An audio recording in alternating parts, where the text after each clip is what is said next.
கரூரில் தாவேகா தலைவர் விஜய் பிரச்சாரத்தில் ஏற்பட்ட கூட்ட நெரிசலில் சிக்கி 41 பேர் உயிரிழந்த சம்பவம் தமிழ்நாட்டையே உலுக்கியது. தாவேகா கூட்டத்தில் கலந்து கொண்டவர்கள் கொத்து கொத்தாக மரணமடைந்திருக்கும் நிலையிலும் பாதிக்கப்பட்டவர்களை தாவேகா தலைவர்கள், நிர்வாகிகள் யாரும் நேரில் சந்தித்து ஆறுதல் கூறவில்லை. அக்கட்சியின் தலைவர் விஜயோ ஒரு வீடியோ மட்டுமே வெளியிட்டிருக்கிறார். மனுஷன் தானே, அந்த நேரத்தில் அத்தனை பேர் பாதிக்கப்பட்டு இருக்கும்போது எப்படி அந்த ஊரை விட்டுட்டு என்னால் கிளம்பி வர முடியும்?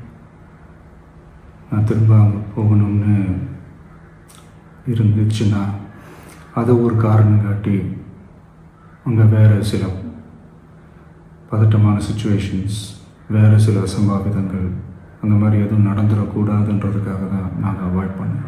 சம்பவம் நடந்த நாளில் இருந்து இந்த விவகாரம் தொடர்பாக தாவேகா தலைவர்கள் யாரும் செய்தியாளர்களை சந்தித்து விளக்கம் கொடுக்கவில்லை. நேரடியாக நீதிமன்ற கதவுகளை மட்டுமே தட்டியிருக்கிறார்கள். இந்த வழக்கில் தாவேகா பொதுச் செயலாளர் ஆனந்த், இணை பொதுச் செயலாளர் CTR நிர்மல்குமார் மற்றும் கரூர் மாவட்ட செயலாளர் மதியழகன் உள்ளிட்டோர் மீது 5 பிரிவுகளின் கீழ் வழக்கு பதிவு செய்யப்பட்டது. கரூர் மாவட்ட செயலாளர் மதியழகன் கைது செய்யப்பட்டிருக்கும் நிலையில் பொதுச் செயலாளர் N. ஆனந்த், நிர்மல்குமாரின் முன்ஜாமீன் மனுக்கள் நீதிமன்றத்தில் தள்ளுபடி செய்யப்பட்டுள்ளன. அதேபோல் ஆதவ் அர்ஜுனாவுக்கும் சிக்கல் உருவாகியிருக்கிறது. அதாவது கரூர் துயர சம்பவம் தொடர்பாக அக்கட்சியின் தேர்தல் பிரிவு பொதுச் செயலாளர் ஆதவ் அர்ஜுனா தனது சமூக வலைதள பக்கத்தில் கருத்தொன்றை பதிவிட்டு பின் அதனை நீக்கியிருந்தார்.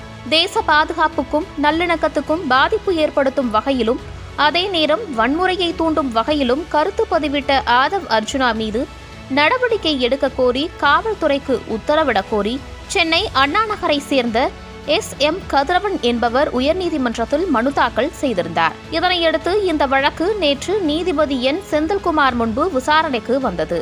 இதுகுறித்து கருத்து தெரிவித்த நீதிபதி, ஒரு சின்ன வார்த்தையும் பெரிய பிரச்சனையை ஏற்படுத்திவிடும், இவர்கள் சட்டத்திற்கு அப்பாற்பட்டவர்களா என கேள்வி எழுப்பினார்.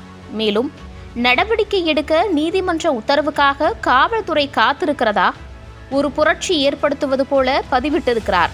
இதற்கு பின்னால் இருக்கக்கூடிய பின்புலத்தை விசாரித்து நடவடிக்கை எடுங்கள், நீதிமன்றம் பார்த்து கொண்டிருக்கிறது, சம்பந்தப்பட்ட போது தேவையான நடவடிக்கைகளை எடுக்க வேண்டும் என நீதிபதி உத்தரவு பிறப்பித்தார்.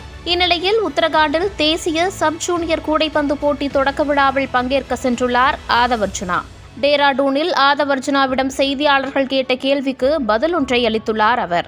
இதற்கு பிறகு தாவேகா பிரச்சாரம் மீண்டும் தொடங்கப்படுமா என்பது குறித்து செய்தியாளர் கேட்டதற்கு உண்மையும் நீதியும் வெளிவரும், நன்றி என கூறியிருக்கிறார். முன்னதாக தனக்கு சம்மன் அனுப்பப்பட்ட பிறகு ஆதவ் டெல்லிக்கு புறப்பட்டார். முதலில் பாஜக தலைவர்களை அவர் சந்திப்பதாக தகவல்கள் பேசப்பட்டது. ஆனால் அவர் விளையாட்டு போட்டியில் பங்கேற்க போனது பின்னர் தெரியவந்தது. இருப்பினும் தான் கைது செய்யப்பட வாய்ப்பிருப்பதால் டெல்லியில் உள்ள மூத்த வழக்கறிஞர்கள் பலரையும் அவர் அணுகி வருவதாக கூறப்படுகிறது. காங்கிரஸ் கட்சியை சேர்ந்த அபிஷேக் சிங்வி, கபில் சிபல் ஆகியோரை அவர் அணுகியதாகவும் அவர்கள் மறுத்துவிட்டதாகவும் கூறப்படுகிறது. ஆதவ் பதிவிட்ட கருத்து இந்திய ஒருமைப்பாட்டிற்கு எதிராக கருத்து என்று பார்க்கப்படுவதால் விரைவில் அவர் கைதாக வாய்ப்புள்ளதாகவே பார்க்கப்படுகிறது.